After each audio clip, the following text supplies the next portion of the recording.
Hello, everybody. Dumelang. Welcome back to yet another episode on Blooming But I Fly or Blooming Butterfly, whichever one suits you. It really doesn't matter, just a life journey. So, today I've got a very exciting guest, somebody that I call a friend. Can I call you a friend? Yeah, absolutely. A mate, but to you guys, you will know him as Kagiso Sebediela. Se- Sebediela. Sebediela. Okay, give Spady, ne? Mhm. Okay, and Kagiso is a digital creator, a dad, a cook, a restaurateur, and I just through my research found out male and guardian 200 young South Africans. Doing some incredible stuff, apparently. Absolutely. Yeah. Absolutely. Welcome. Thank you for having me, mate. Thank you. Yeah, look, I mean, it's a pleasure to be here and I'm looking forward to the chat. Yes. Yeah. So, I mean, you are a lot of things. And Mm. I think people who follow you and your businesses online get to know a lot about you. But Yeah. I thought, you'd be a very good person to talk us through. There are people out there who want to do things that you want to do, that you're doing, open businesses. Yeah. There are dads out there. You're a very present, active dad and vocal about it. And maybe don't know the man behind the man. Mm. So that's today my conversation. 100%. So to start us off, some people may not know that you studied psychology in Yeah, university. I did. That was a good time for me. A good time. Yeah, because I was studying biochemistry at the same time, psychology was a sort of break for me from the like heavy lifting. Oh, us who do it as Well, for look, a I living. mean, when you take it further into a career, it becomes a different story altogether. But I think it was really a chill out time for me. But I did it because I loved how people thought and figured, this is a great path to understanding that a bit better. Yeah. But I mean, there were beautiful girls in that class. That was always nice. How far did you take it? How far I, did I you go? just I just did an undergrad. You didn't do honors. Mm-mm. Okay, I I thought didn't you did an honors. because I post my degree, I actually went into culinary school. Yeah, that's why. Ah, So I didn't bother to practice biochem or any of okay, that because I figured this is my life's path and this is what I must do. okay. So got into that. Yeah. So when we met, we were working at the behavioral center. Yes. Is it around doing that volunteer work where you Yeah. realized, nah, Yeah. this is not for No. me? So I talk about it a lot, right? That I used to be a therapist with kids on the spectrum. Yeah. It was a really great time to learn who I am, which is Okay. super chilled. And I think parents and kids loved that. And I thrived at, that job because I could handle the pressure and all it came with. But ultimately, I think my love for food sort of toppled everything else. I was Right. like, this is the thing I'm going to pursue. And I'd been known for cooking throughout my varsity career. Yes. So, I just figured why not, make this something that it seems it wants to become. And so I really pursued it with some intention.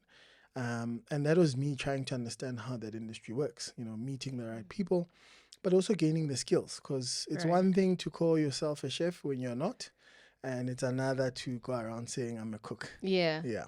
So did you eventually study to become a chef and Yeah. do the whole thing? Yeah. Okay. So post my degree, I went straight into culinary school Okay. and did a full course there. And I also did a business course at the same time to try and balance what I was actually doing, which was running Freedom's Kitchen at the time. Yes. Yeah. And Freedom's Kitchen started with a 2-plate stove, Yeah. and Yeah. you were dishing out a lot of meals on that 2-plate stove in varsity. Yep. I mean, you've spoken a lot about how your love for food came from time spent with your mother. Yeah. Was that just a natural thing that came to you, that you would see your mom cooking on Sundays and wanted to join? Did she invite you? How did that come about? I think, my mom raised me by herself. And so by virtue of that, I think there was a lot of quality time spent, just the two of us. Okay. And I think a lot of that time involved meal times. I'm at school, she's at work. When she comes back, she has to cook. So that's when we're trying to catch up. And by virtue of that, I'm in that space and I'm seeing these things happen. When she's not around, I have to cook for myself. And so I've got Right. this opportunity to really figure out what do I like from a taste perspective. But also Sundays in particular at my grandmother's house in Deep Kloof were always a big thing. Like a Sunday lunch was a thing. They Seven came from colors. church. I mean, I hated church. I used to run around this table. We had a round table. They chased me around it to try and get me to bath. But the point is, on Sundays, there was a whole cooking thing going on at home with the parents. And I would sit there and watch because I wasn't particularly interested in playing in the streets or playing soccer. And I think it comes from having hurt someone on the playing ground because I was slightly bigger than most of the other kids of my age. So I think I tend to move away from that once I realized actually this is not working out for me. And yeah, in that way I found myself in the kitchen and that's really I think the history behind it. Okay. You're very, I've come to learn you're very like chilled, reserved guy. Were you that kid growing up? My What? mom says so, Okay. so from there are ages where of course you don't remember much about your personality, but I think a lot of people that I speak to today that I know say the same thing, Yeah. that you've just always been so super chilled. And I don't recall myself being like overly, Okay. outstanding. So yeah, I'd say I am pretty chilled. Okay. It is the default. And now, being older now, Yeah. it's my preference. It's your preference. Yeah, Why? I'm Tell just always me. tired, Okay. So I can always say I'm tired and people leave me alone because that's how I am. But I think I've done it. I've done all the fun things that I think any youthful person should be doing. And now I think it's just really a time to focus and build and grow. And also take care of my family, which, Yeah. is still very young. And the effort needs to go into building a business as well. And it's continuing to build, right? It's not like we are at the apex. There's still a lot of building that we're doing. Yeah. There's still a lot of stuff that I've built in the past that I'm now bringing back again because Yeah. we've got platforms to let that stuff shine. So yeah, I mean, I prefer to spend a lot of my time sort of working, spending it with family, or really just sleeping because there's not enough of that going around. Yes. Yeah. And you were complaining now saying you didn't get enough sleep last Yeah, night. Yeah. last night was tough. Yeah. So the reason I'm asking you if you've always been like a chilled kid or chilled dude is because I mean, growing up Deep Kloof, it's not typical that boy kids are in the Yeah. kitchen, Yeah. if Yeah. we're Yeah. being honest. It's a 100%. thing now, we've normalized things Yeah. between genders, but back then it wasn't. 100%. So I'm just wondering what would have drawn a little boy into that space. Was that normal? Was that viewed strange by your family and friends at all? I wouldn't say so. Okay. My family was made up of a lot of women and a lot of girls that were my peers. So my cousins who come directly after me. So my grands got six or had six kids and all of them had their own kids. But a lot of my cousins who are now 33, 32, 31 are women. And that's who I grew up with. And so a Right. lot of my play was very feminine, if I Right. may. And so I'm very good at diketo, if you know Really? anything about Yes, that. yes. So Boma Teen Party and those vibes, that was me. For you guys that don't know Diketo, it's a game we used to play in South Africa as kids with stones, and it's a whole thing. It's a whole thing. Hand-eye coordination Yes. has to be sublime Yes. for you to play that game well. But that's the stuff I grew up on. And so cooking was a part of Liberty. it. Yeah, cooking was a part of it. And so, it was normal. For us, it wasn't a weird thing. It was just like the things we did on a day to day. And I don't actually recall having friends with me in the kitchen watching the stuff as it happened. Okay. It was my friends were my cousins. Right. And they still are. Albeit we don't spend as much time together anymore, but they are still the people when we are together in the space. I'd rather hang out with them versus maybe my older cousins who are guys. Okay. So we have a completely different view on life and a lot of stuff in general. Yeah. Yeah. Okay. And I see, I mean, you're a dad of Yeah. 2. How old are the girls now? My oldest is 5 and the youngest is 3. Yeah. Oh, the cutest. The Yeah. cutest. And I see that you do a lot of, your posts are about cooking with them and teaching. Did they naturally take to it? I mean, Or was it like an influence from you to say, hey, that's tough to answer, right? I think your kids will generally do the things that you do. But people need to be inched towards certain things. right. And for me, I think, cooking outside of it being a profession for me, it is a great way to bond with anyone. Yeah. And I think I take that from how I sort of was raised, and what I saw that looking like in my life. And so for them, beyond that, it's making sure that they understand what is coming into their bodies and are part of that process, because there's a big education piece around that for me as well, right? It's the awareness of, we are making broccoli and we're turning it from something green that you don't like to something that you really enjoy. Yeah. My kids love broccoli. It's like one of my favorite things to witness, right? They will, when we're in the store, can I have some broccoli? Can I have some strawberries? Can I have, those are my kids. Now I'm seeing a little bit of that, aisle of death, chocolate situation. The rest but of us are they don't struggling fight with. Me. They don't fight me. If I say no, we're not doing this because it's not healthy. In fact, they'll say it before me. They say, Daddy's saying no because it's not healthy. And I'm like, yeah, that's exactly what we're talking about. Well, I wouldn't fight you either if I was a kid, because your cooking is quite great. I think a lot of our kids. So, yeah. Yeah, no, a lot of our kids fight us because maybe we're not doing the things that I honestly make the pots to be done. I honestly don't. 2 pots. We're going through a lot as a country. I don't think it's so much about being great. I think it's more around understanding what your palates are about. Not every family is made up of great cooks, but people eat all the time and they enjoy their parents' food. And I think it's by, it's your mom. So you're inclined to like whatever she does, And at a later stage, maybe when you're older and a lot more aware and exposed, you may say, we've been eating boiled chicken all our lives. There's better ways. This is not how you... And that was me, right? So I've obviously taught a lot of my family how to do things a little bit differently. We've changed up the Christmas lunch from being, typical to now involving other stuff that we typically wouldn't have had. So the ducks are showing up and the turkeys and the like, which turkey is not a big thing in South Africa. No. And so I've brought those things into the family and it's become a little bit of a thing. And I think that's one way, or the thing I will impart when I leave, that at least I've changed the trajectory of, what our traditions look like. Yeah. Because tradition, again, is not huge influence on how we live in our everyday lives. And so the little things that we do every day become a culmination of what we, look at as tradition down the line. Yeah. But one of the traditions that I imagine your daughters will take and maybe they'll share with you in the future is something you took from your mom, which is quality time. In this thing that you love, this thing you have to do, you have to eat, 100%, right? yeah. And you are very conscious in your parenting. You're very deliberate.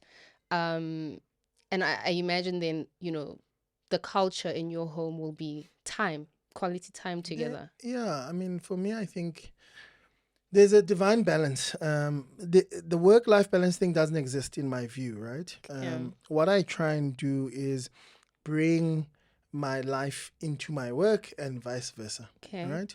And so I produce things that make me happy and by extension allow me to bring the things that make me happy into that space, right? As an example, we do an event. It's very family orientated because I know I've got kids. I'd love to bring them in. I can bring my parents in. They can spend time. I can spend time with them and still be able to do my work. And I think there, for me, lies a divinity that if you are able to attain, you should, because the working is never going to stop. Yeah. What we can see now is that the working is just not going to stop, right? We are increasingly doing more, you are doing a podcast, you are also a psychologist, like why, right? Yeah. And so there are a lot of desires that we have as individuals that need to be, brought into the world through, the various creative ways. And I think the one way to continue connecting and spending that time with family is bringing them into that work, and so ultimately my kids can work on producing these events, right? They can go and procure the jumping castles when they're of age and make sure that the space is nice enough for other children. And so again, for me, it's imparting a skill. It's giving them something that is beyond what you'll get if we're sitting at home on a couch watching TV, which we don't do a lot of. TV is really just like... DreamStream, a place to create yourself. Record video, music, and podcasts in our full-service studio.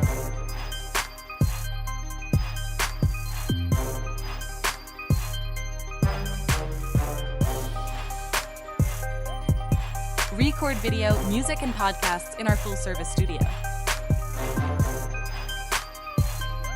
DreamStream, a place to create yourself.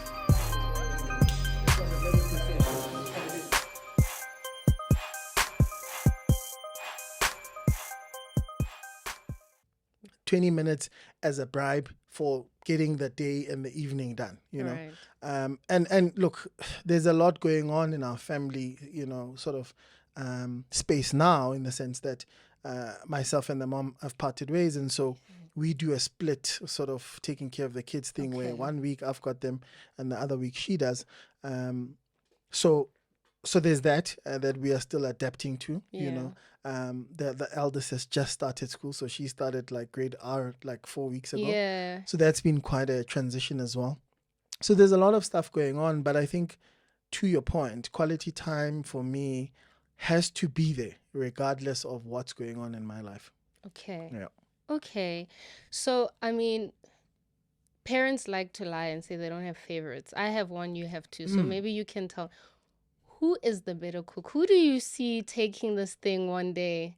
Well, you can see, man, like, we're all participating here, but this one, not so much. I think it's unfair, right? I think when you're older, you just have dexterity, a dexterity advantage, right? Yeah. She can hold stuff better, and she's got a little bit more balance and all these other things. They both really love participating. Okay.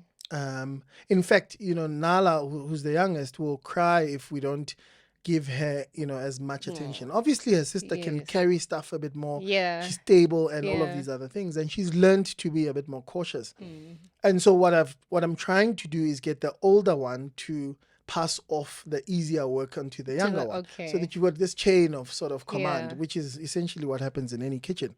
And I think that's starting to work a little bit well, Yeah. and they're starting to sort of understand that. But who would be? I don't know. That's a tough one. Do you want them I to follow don't, your I don't think so. do you No. want them to follow your No. path? They Okay. can follow whatever path they want. Okay. I do a lot of stuff, so I'm not. In fact, I'm less of a cook now. You actually you do a lot of things. I mean, Yeah. we're gonna get into it later, but we can I'm- just segue I'm- into it now. I'm less of a cook than what I was, you know, maybe 5 years ago. As the business grows and as the business goes through its troughs and wells. So no, to answer your question, Yeah. they are more than welcome to sort of chase whatever they want. Mm. What I'd like to do for them, though, is expose them to as much as possible Right. within my sphere that gives them an opportunity to, you know, find themselves in it, you know. I don't think we need to be sort of narrow about our view on what kids, they need to become themselves. Yes. I'm a big proponent of that, and so I'm not a helicopter type of parent who is constantly overlooking and watching for, you know, these things. I am, go play over there. There is a pool. I've given you some skills to know how to survive in water. If you fall in, you'll learn that, you know, the edge is here and I need to, you know, keep my space. But do the dangerous thing safely, almost, Okay. you know? I want to get into that form of parenting. Yeah. So you're a co-parent. Yeah. There's co-parenting, there's single parenting, and there's parallel parenting. Yeah. You're familiar with all three? 100%. Okay. So just for you guys who may not know the difference, single parenting is exactly that. There's one parent for whatever reason. Co-parenting is two people are included or involved in making the decision about the children and the direction of their life. And parallel parenting is when the two parents can't get along and there's a lot of disagreement. Yeah. It's not a permanent solution. The legalities are still happening, but they don't engage. Sure. You're a co-parent. Yeah.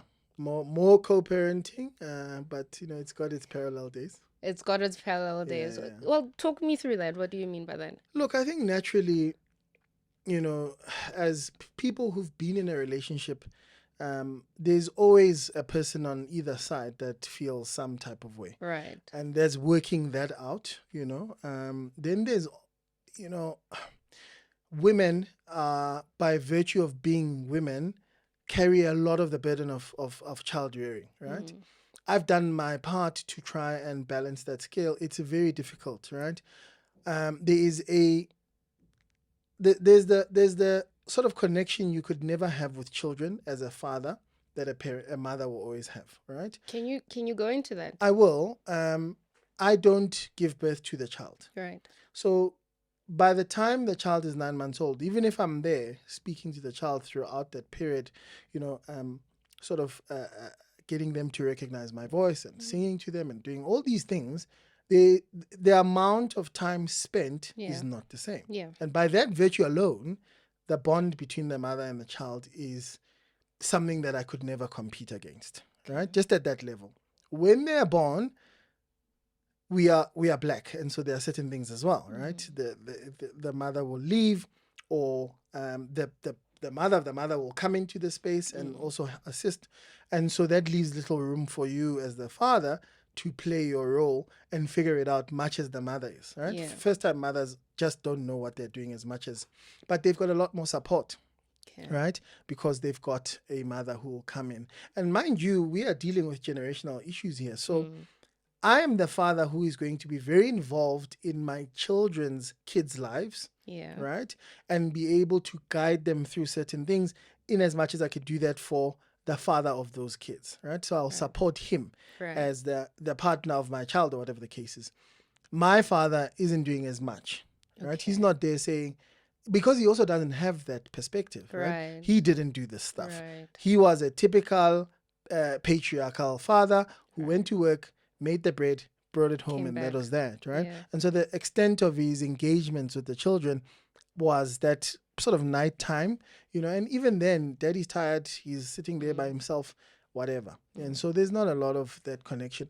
And so the point, though, is that as a mom, you are always there, and so you take on a lot of that burden. You are the one that generally decides a lot of what the kids are going to go through, right?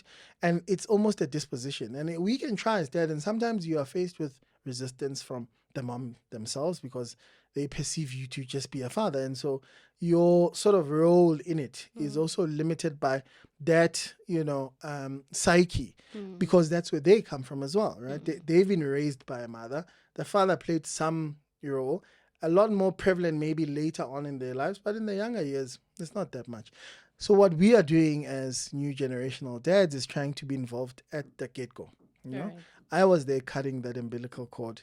You didn't faint. No, not at all. I mean, I'm not that guy, so I'll deal with things as they need to be dealt with. So they're cutting that umbilical cord. I missed my second child's one because of COVID test. On my chest, just to create that bond, that initial bond. I want to feed them. I want to wake up at night. Very tough stuff, right? Yeah. Sometimes not winning at it. And throughout this whole process of trying to raise this person from day 0 to like 3 months old, there's a huge change there, and the mom is going through a lot.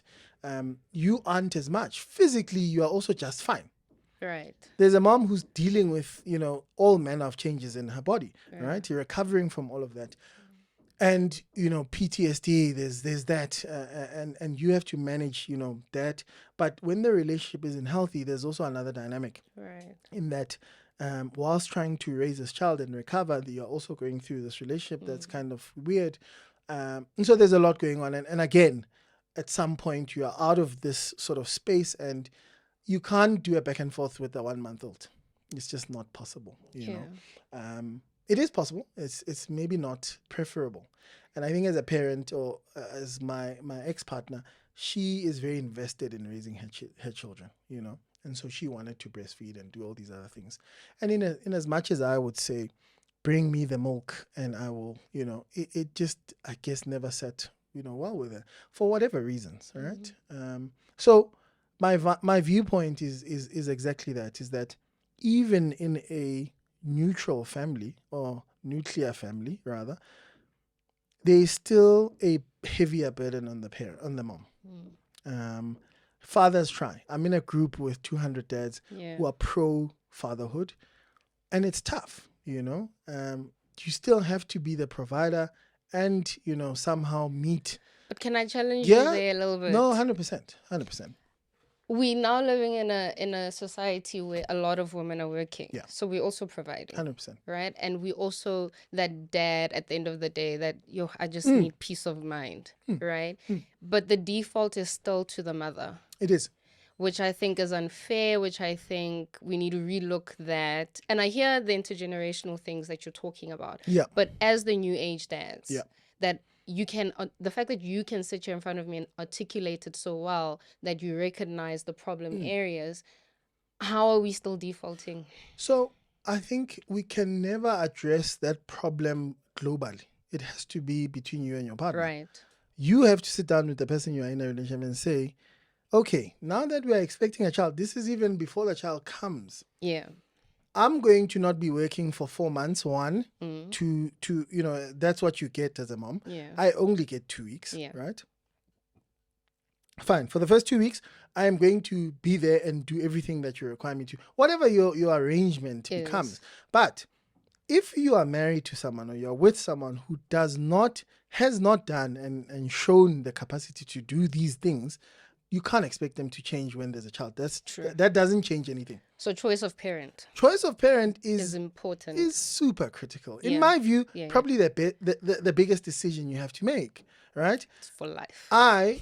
When thinking about the parent or the person I became parents with, I don't regret that. She might, because she thinks whatever, but I don't, because I've always thought this is a level-headed person. She's very meticulous. She likes to plan all the things I'm not, even though my job is to plan every day, right? But in my real life, planning is just not the thing I like to do.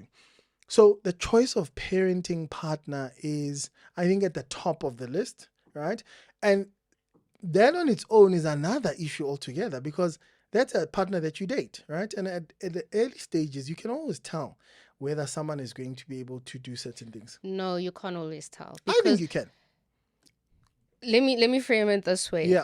It's not everybody who has the tools to check off pink and red flags, because you yourself don't know the chaotic state you're in. Okay. 100%. Those are things you come to learn in hope, and you learn this hoping that individuals are invested in learning about themselves. 100%. A lot of people don't learn about 100%. themselves. They're not self-aware. Yeah. If you're self-aware, yes, you can tell. You can pick up the patterns, the toxicity, and if you've done the work to say, I want to break this pattern, because it's also hard. Yeah. So I think that's a blanket statement that there's an educational piece that we need to consider where kids are concerned. I think life orientation is probably where this must come in. But picking the right partner has to be almost taught, in my view. Yes, absolutely. Because you should be able to say, no, man, this guy, he's always late, one. A lot of us learn this later in life. Which is unfortunate. A lot of us learn this later in life because our parents didn't have the luxury to learn that about themselves. So who was going to teach us? 100%. Like I've come to give my parents grace in the late life lessons I'm learning now, because I realize that, okay, you actually still don't know this thing. I'm coming to learn. So when were you going to teach me? And so can you imagine how much of that stuff is trickling down? Yes, absolutely. Into these generations. Absolutely. Right? So you're as a 34-year-old, I'm trying to navigate being a good father, being a good partner, being a good brother and sister and child, good employer, good leader. There are just too many things. Well, hold you accountable, though, is how convenient.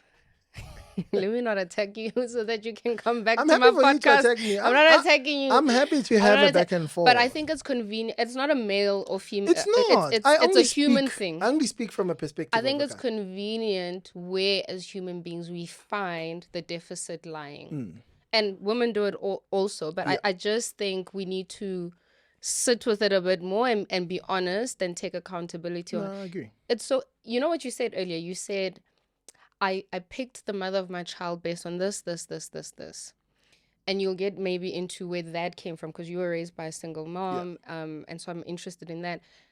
I'll be curious of her process, right? Or anybody else's process. How did you pick the person you had a child with?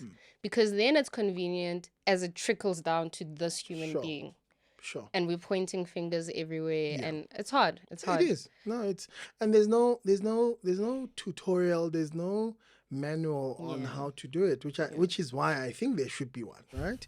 And so my kids will have me to say to them, guys, actually when you're looking for a male partner, if that's what you want, because that's the world we live in as well, or a partner for that matter, Yeah. these are the key elements in my view as your parent who has lived a little longer than you should look out for. But have you done the work on you to trust what you're passing down? Constantly. The work is being done constantly. Does it ever end? How are you doing the work? Look, I'm not big on, I'd say, one-on-one therapy. Okay.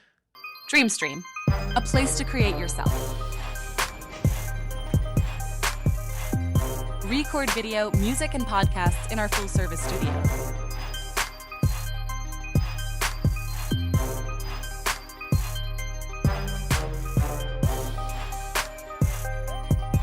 Record video, music, and podcasts in our full-service studio. DreamStream, a place to create yourself.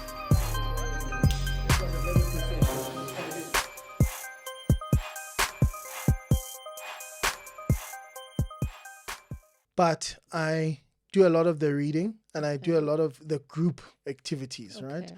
So you will have groups that not just focus on wellness from a physical state, but also from a mental state. And so that's the kind of stuff that I would get involved in. Talking to other people in a setting that's not very formalized, right? Much like the dope dads, right? Yeah. That's the work that is being constantly done.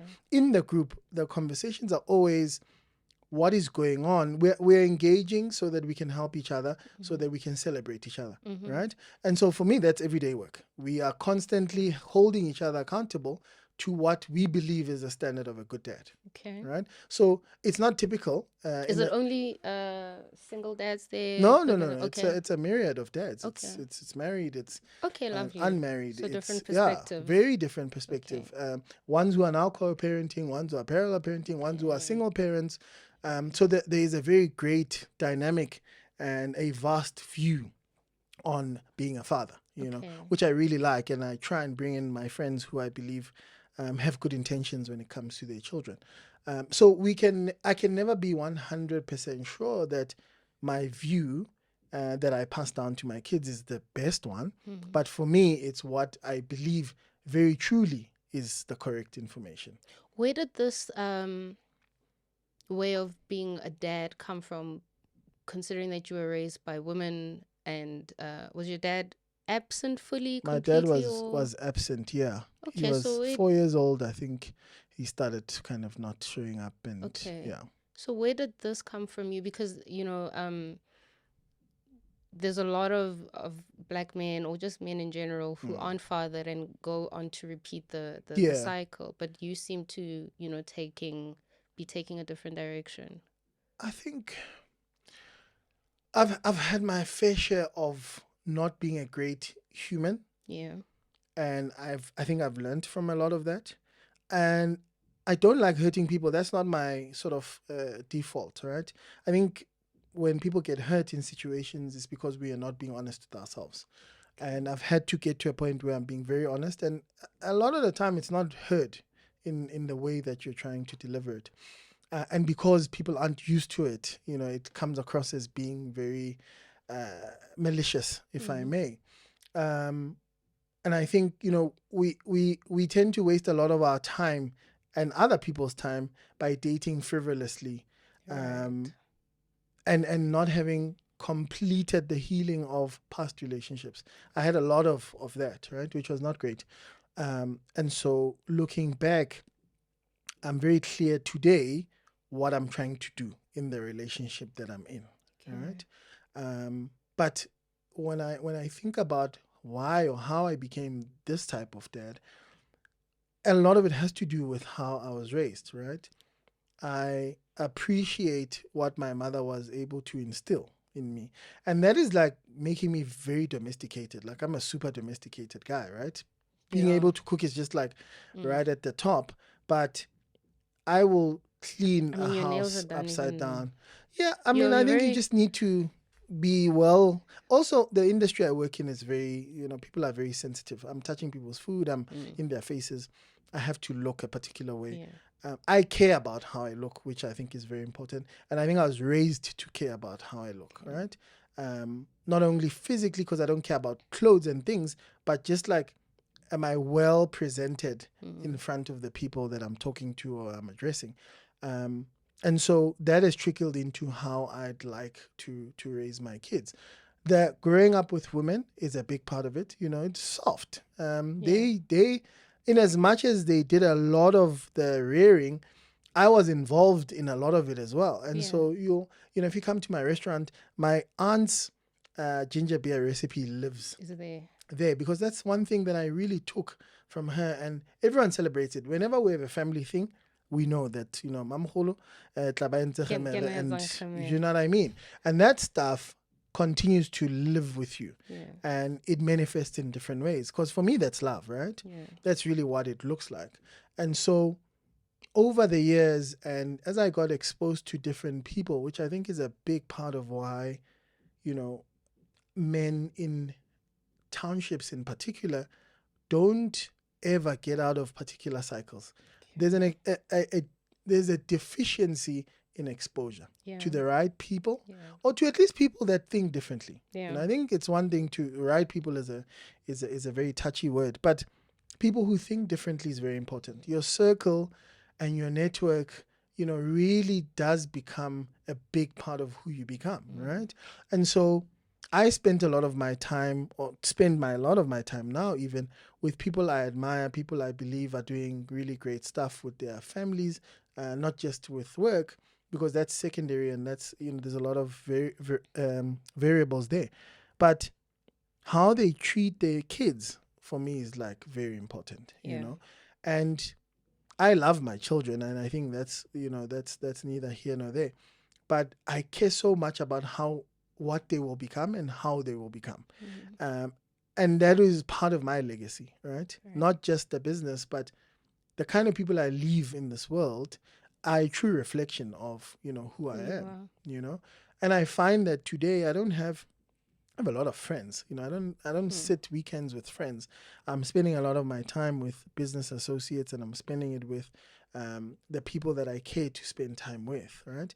And a lot of it is because I'm benefiting in some other way, and it's a positive attribution into my life and the way I think and the way I'd like to see my life turn around. Yeah. So it's a long-winded sort of way, but I think how I was raised is key, and the things that I've had to overcome growing up, and the kind of man I want to be, known as, play a big part in how I'm raising my kids. I think one of the fundamental things you said is exposure to different experiences, because even though you didn't have a dad, and I want to move into the business now, but just to summarize what I'm taking from what you're saying is, by virtue of making the decision that I'm going to put myself around people, places, and things that give me difference, somewhere along those lines, you then had probably father figures or male figures 100%. That then taught you to think differently and 100%. Become this kind of that. Because I find a lot of, I do research with Black men. You find that a lot of them will say to me that, no, I wasn't fathered, and then it ends there. And what I'm hearing from you is that, no, it doesn't have to end there. Actually, you pivot your way through spaces and mentors to become or receive the things you didn't receive. 100%. And it also gives, I think, single moms hope that are raising little boys where I'll never be a man. No. I don't know how to father you. I'll never be your dad. It gives hope that, no, my child will be okay. I just need to pay attention to people, places, and things. 100%. And I think you have to want it. We can. You do. It's a choice. You have to want it as well. I think the stuckness that you were talking to, people get stuck in the environment. They and maybe they do engage with people with different perspectives, but how in their environment difference is perceived and received will impact 100%. Whether they cling on to that or not, 100%. Or make that decision. Yeah, because what you asked me earlier was, how was me being in the kitchen all the time received by the people around me? that can go sideways, right? You're That could be right. something that I was pushed away from because I felt, oh, my friends think I'm weird or I'm Yeah. gay or whatever the case may be.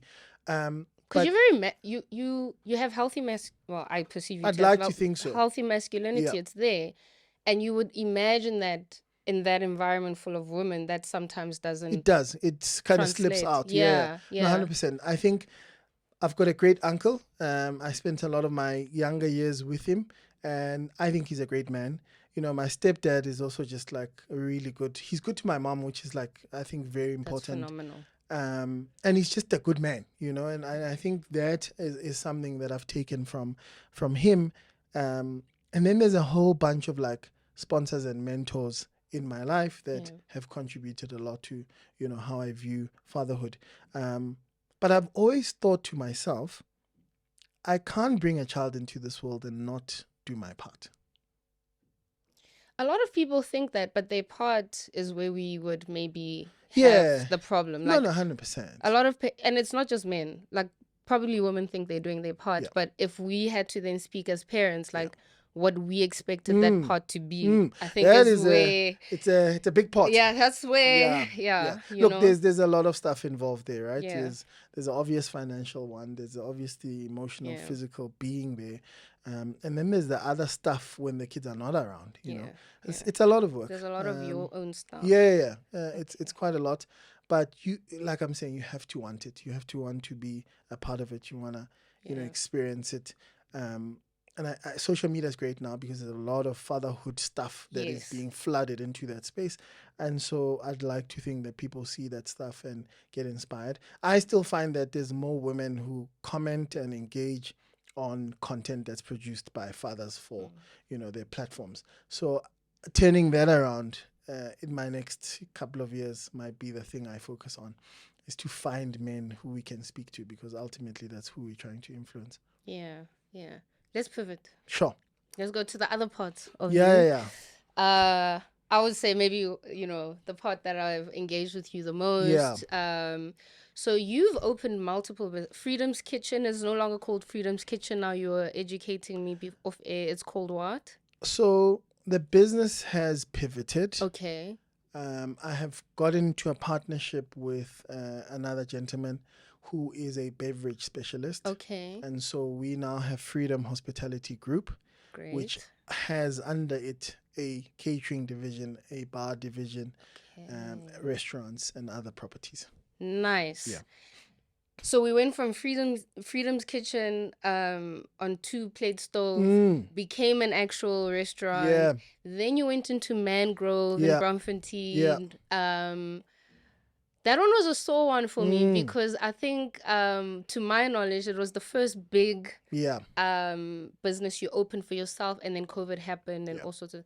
Can you talk me through the loss of like having to close that? I remember you posted quite a bit about the struggle and the frustration and funding support and government support. Just talk me through that process. Look, so Freedom's Kitchen spans a couple of years. I mean, obviously I started this business in varsity, and it's had so many faces, right? In that my view of business has always been, you have to keep moving, right? Stagnance kills. Doesn't matter what you are, whether it's water or it's a rock. Ultimately, if it's in one place for too long, stuff happens to it. So I have managed to sort of move my business into different spaces by building other brands and other associated properties linked to the business. Food is always at the forefront of whatever I do, and I put it in those spaces differently, right? So Mangrove was, I suppose, the more, I'd say, popular and public, business that was part of this journey, right? The catering stuff has been in existence for as long as it has, and that hasn't stopped. We still continue to do that work. Probably the bigger of all of these businesses. You saved me on Christmas all the time. Right? I know the one Christmas we almost didn't, but that's another story for another day. Employing family is tricky. But nonetheless, we get into Mangrove as a partnership between two other gentlemen who have no historical sort of experience in food. And so they're looking for a partner who can facilitate running the kitchen and essentially the restaurant operation. Right. So some bring cash, some bring skills, some bring a combination, and we put this thing together called Mangrove, rooted in culture at the center of culture in Braamfontein. A great establishment in my view, and I think people still think the same. We stood for so much, and we opened up our doors to a lot of young entrepreneurs who are looking to enter different spaces, and we offered, a haven for such, right? And as such, we're not just a restaurant. We're it was so cool. You space. had like cycling Yeah, on it was a Sundays or community. Saturdays or something like There was that. a It was a whole community. community. Yeah.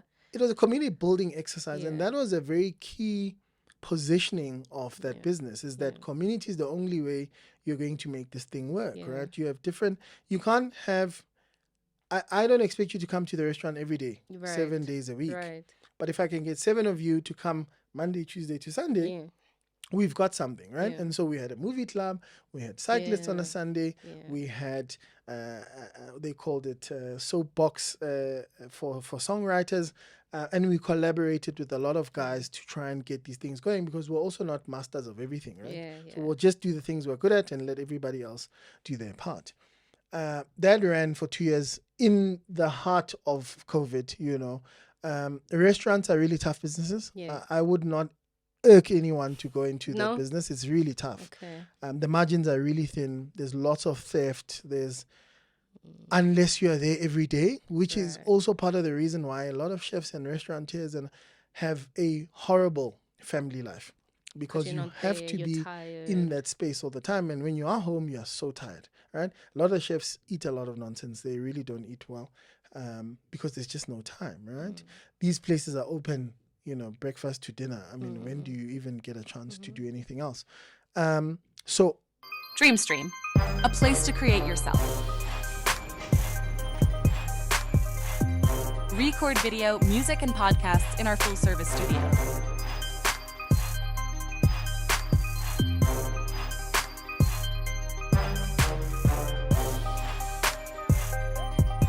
Record video, music, and podcasts in our full-service studio. Dreamstream, a place to create yourself.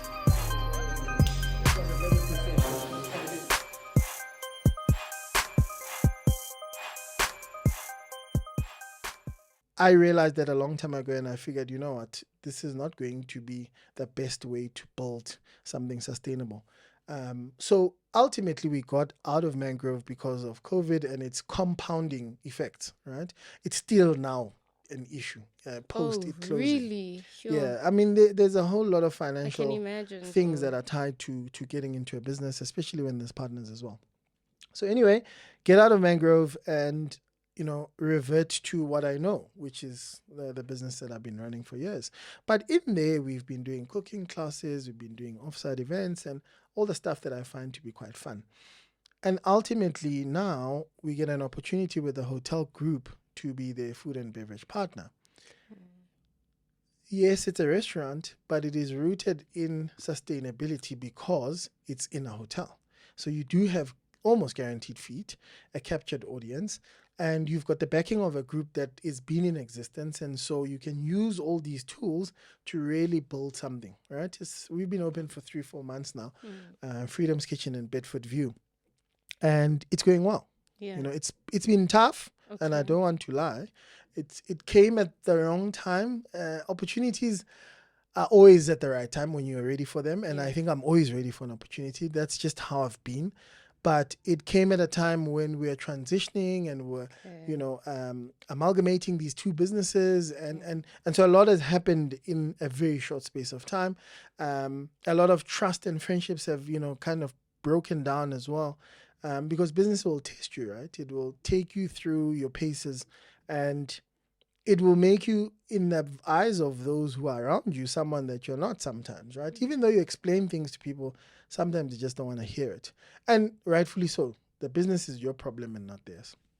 And so we've had to make some very tough decisions in retrenching and sort of restructuring and doing a lot more of the work ourselves that we believe we need to first sort of iron out so that when we bring people in, we're quite clear on what their roles are. Yeah. Being an entrepreneur, you are sort of hardwired to do everything. But that's not, it doesn't work, right? Especially if you want to scale stuff. I can't sit here if I'm worried that the cooking in the kitchen is not happening in the way. Yeah. And so bringing in people, but, creating the systems. And I think this is the biggest difference, right? Between big business and small business, it's a consistent investment in systems. If you've worked in a corporate, which I've never have, which is why I'm at a disadvantage, really, there are systems from what I've heard from my friends. You've got a laptop, there's IT, they will load you, you've got an orientation, there's money for days to keep you on just 2 months of just learning what the business is about. But in the background, there are people who are making sure the cogs and the gears are working. And that's what I've come to realize, is that without proper systems, there are systems, then there's proper systems.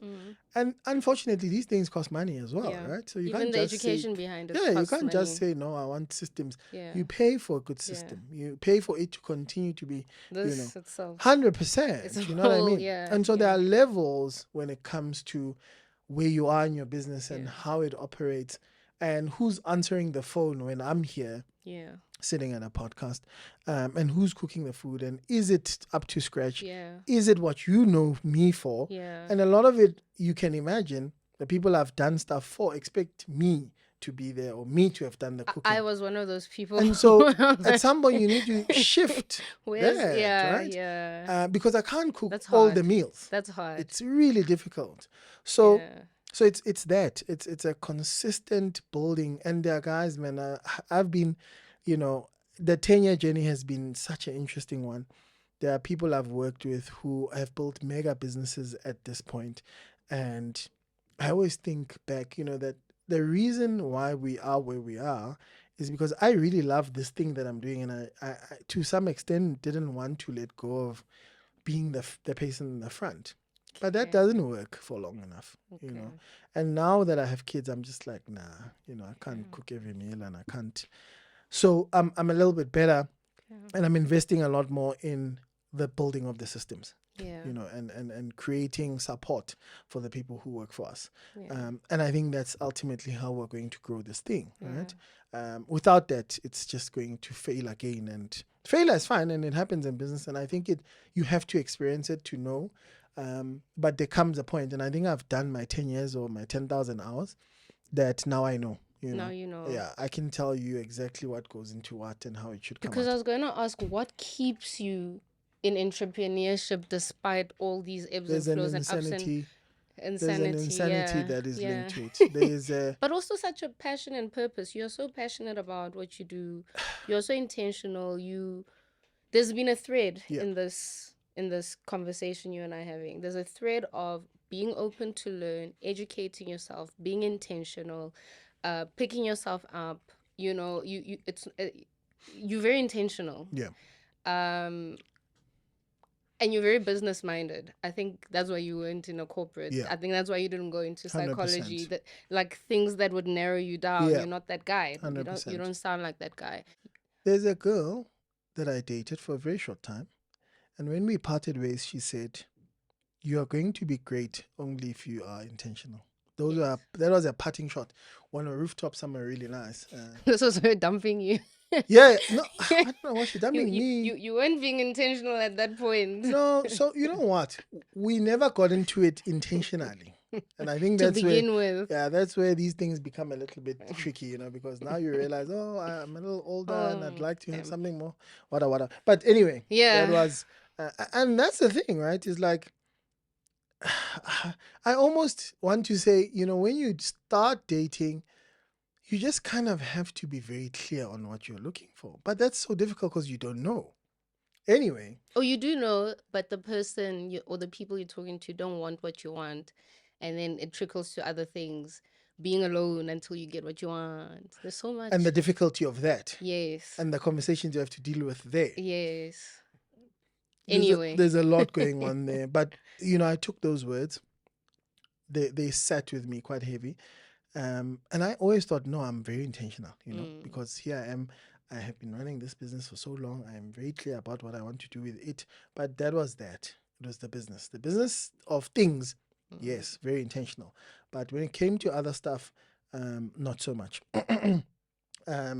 But again, like I said, we went into it and it was never meant to be that. And I think we parted ways and we're fine. We talk and we're okay. So yeah, the intentionality part, I think I'm becoming a lot more intentional now.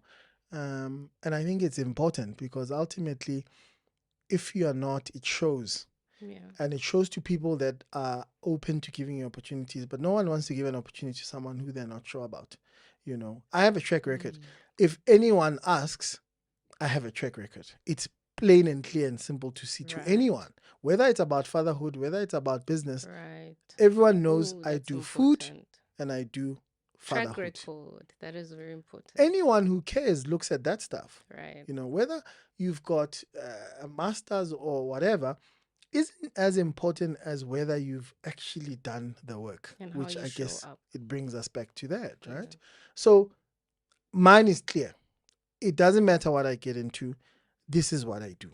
And I'm not going to veer off and start, I've started a whole lot of businesses and they were intentional and purposeful because the one thing we did, we continue to run a loans business, right? Small loans business. Umashonisa. I mean, if you want to put it that way. I don't do the administrative part, someone else does. But I've got there's somebody who holds the yeah. punishment. Yeah. 100%.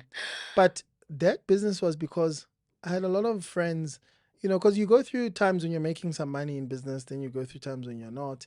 And there was a time when I was making money or we were making money and there were a lot of people asking for money, right? It's friends. It's 500 Rand there. It's 1,000 Rand there. It's 200. Ding ding is 10,000. Then I was like, no, man. It's the same way I started the food business. People were asking me in varsity, can you cook for us? Then girls would come and we saw someone or we heard about this and I was like, guys, no, I'm going to start selling these foods, right? Because I used to cook for free for my friends in the dorm. The same way, I figured if I have a loans business, I don't have to say no because I find that very difficult. I don't have to say no. I can just say that the loans business doesn't have But how do you money. guarantee that people pay you back? You can't. Unfortunately, we've lost a lot of money. We're still trying to get a lot of it back. You like, okay, so you're not risk averse. No, risk for me is it's like second nature almost. We are in risky situations every day. Calculated risk. Yeah, of course. Some people are more calculated in Always their risk calculated, taking. but a risk is a risk, right? You can calculate it to the ends of the earth, but a risk remains just that. There is a probability that things may go south. Kagiso, you and I can talk forever. You can. Our time is up. Can you see it's been up? Huh? Our time is, and when you got here, you said, I'm not gonna speak a lot, but I don't know. But this is what I'm what sorry. I say this to all my guests. This means you're coming back because I didn't even touch some of the questions that I'm so interested to hear from you. Yes, we can always do it. Yes, you'll come back. Yeah. Tradition here at home. I just need you to trust me for 2 minutes and do this exercise with me. Oh no, I'll trust you. Okay. Yeah. Close your eyes for me and take a deep breath. And I want you to just tune into your 5 senses. See the images in your mind, in your head. Listen to the sounds that you can hear around us. Feel what your hands are touching, what you're smelling. Taste the water in your mouth. And just think out loud with me for 30 seconds on thinking blooming but I fly. So Kagiso, blooming but I fly. What comes up for you? What's next? So much. So much is coming up. We are in a very exciting time of our lives, in business and in our personal life, mine to be particular. So there's a lot coming up. I think, just keep an eye out for the things that I'm, busy with. They're exciting for me. Family is one of them. I'm quite excited about how that looks.